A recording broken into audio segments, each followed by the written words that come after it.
আরে তারা গিয়ে কি করবে, ওদের পিসি হেরেছে ওখান থেকে ওর পিসি হেরেছে, এবার ভাইপো হারুক না গিয়ে ওখানে, এদেরকে কেন পাঠাচ্ছে?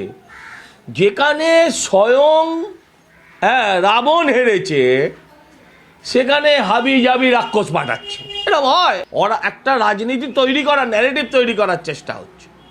দিলীপ দা এর আগেও এতে গেছেন, আপনার মেদিনীপুরে গেছেন, একাধিকবার প্রতিনিয়ত গেছেন, কদিন আগে পার্টি অফিস উদ্বোধন করেছেন।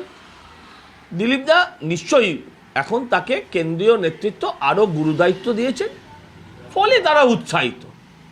দিলীপ দা কোনোদিন পার্টির বাইরে যাননি, আর দিলীপ দাকে কেউ পার্টি কোনোদিন বাইরে করেনি। ও সর্ষে ফুল দেখবে, সর্ষে ফুল ফুটবে, সর্ষের ফুল ফুটবে, বিরাট ফুল ফুটবে। ওই গার্ডেন রিচ তপসিয়ার মতন কয়েকটা জায়গা ছাড়া পশ্চিমবঙ্গের সমস্ত জায়গাতে ভারতীয় জনতা পার্টির ফল হবে অপ্রত্যাশিত পজিটিভ, যেটা বিহারে হয়েছিল।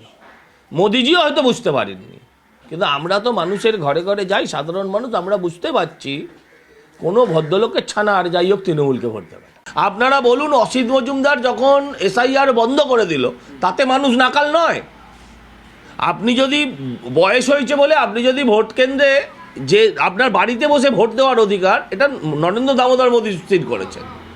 আর বয়স্কদের একটা বা দুটো এসআইআরের দিনের পর, হিয়ারিংয়ের দিনের পর বাকিদের বাড়িতে যাওয়ার সিদ্ধান্ত হয়ে গেছে। তার নাকালটা কোথায়?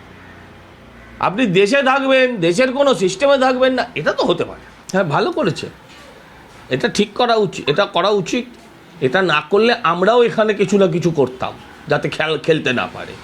ভাই, ওপার বাংলায় আমাদের হিন্দুদের মারবে, ওপার বাংলায় হিন্দুদের একদম শিক্ষা বাবার মতন রোস্ট করবে, আর তারা এখান থেকে টাকা নিয়ে যাবে শাহরুখ খানের আত্মীয় হয়ে। এটা তো হতে পারে না, এটা তো হতে পারে না। কোটি কোটি টাকা তারা এখান থেকে নিয়ে ওই দেশে গিয়ে ফুর্তি করবে, সুখে জীবন কাটাবে, এটা হতে পারে না। দুর্ভাগ্যজনক।